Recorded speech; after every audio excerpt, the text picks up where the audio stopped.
Chinese restaurant owners across the country say the spread of the coronavirus has impacted their business. Slate staff writer Aaron Mak is with us now from Washington to talk about how business owners are dealing with this outbreak. So you wrote a really great piece where you spoke to the owner of a Chinese restaurant out of California, and he talked about how his business has fallen off 50%. He owns a business that it's a restaurant, but it's mostly takeout. So it's not even an environment where people would be expected to gather and sit for a long time. But he's watched his business continue to diminish as far back as February, as soon as we started to hear about the coronavirus. Yeah, that's right. Thank you so much for having me. So he started actually noticing a drop-off during the Lunar New Year at the end of January. Business was down 25% compared to last year. But then things really took off in February when the disease started spreading to the U.S. So yes, he's seeing a 50% decline in business, even though he does takeout, so people aren't really visiting the restaurant and being around other people. But still, there seems to be some fear around Chinese restaurants. And, you know, the way the Slate article is written, I almost sort of got this kind of eerie feeling, because he says, you know, I don't know why people aren't showing up, because you can't ask people who aren't there why they're not coming. But he suspects he knows why. What does he think is at the center of this all? Right. So he says that a lot of people are blaming the Chinese for the coronavirus, and they think that the Chinese are more likely to give the virus to other people. This is just a larger picture that we're seeing. There's been a lot of anti-Asian harassment. Children are being bullied. People are being physically attacked. So the lack in business is one part of a larger xenophobic trend associated with coronavirus. And so here's the thing for small businesses. You know, we've been talking a lot about the stock market. It's very dramatic. You can watch sort of the charts take a nosedive. But, you know, the stock market goes up and goes down whenever you talk to experts. Small businesses have, particularly restaurants, there's such a slim margin.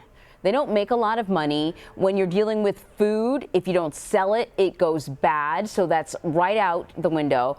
Can you talk a little bit about, you know, just sort of the lean margins that he's operating on, but also sort of the ripple effect? Because it also means that he's not buying as much food. Wholesalers have all this food sitting in their freezers and so on and so forth.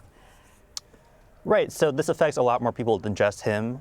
He's thinking about laying off some workers. People are working shorter hours.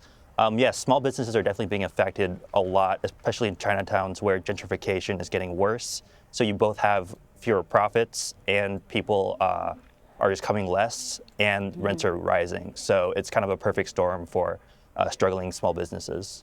Yeah, and you know, he sort of says, I'm kind of lucky because my wife has a job, so at least there's, you know, one person in the house that's bringing in a regular income, even as the restaurant income diminishes. But he talks about somebody else that he knows that has, I think it's a restaurant with maybe 60 employees, and the overhead is unbelievable. But hey, look, we're talking about California, right? It's really expensive to rent.